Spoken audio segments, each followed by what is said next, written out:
Quand Marc Lotti rentrait dans le bureau, voilà.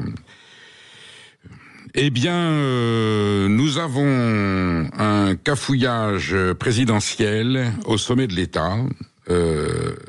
Décalage et suspension sont les deux mamelles de la Macronie. Nous avons un président de la République qui est en Slovénie, qui représente la France à l'étranger, et qui, sans doute contacté par des amis qui lui ont dit, tu sais, la réforme des retraites, la suspension, ça passe très très mal dans l'opinion et surtout dans le monde économique. Est-ce que tu penses pas que tu pourrais revenir un petit peu dessus?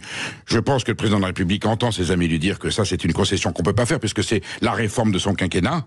Et il dit, finalement, ce n'est qu'un décalage. Décalage, ça veut dire que on arrête 2 minutes, mais on la gèle, mais on la reprendra telle qu'elle est à une certaine date.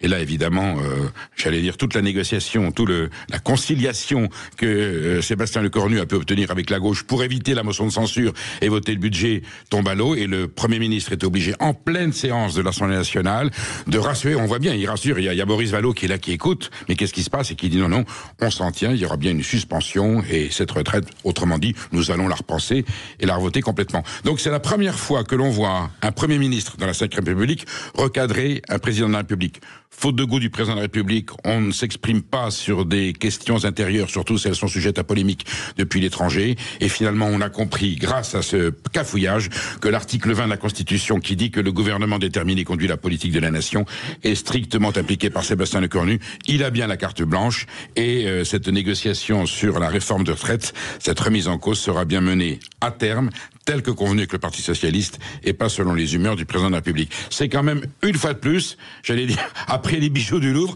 encore une mauvaise image de la France. Il serait temps que ces gens-là apprennent à se comporter de façon plus correcte.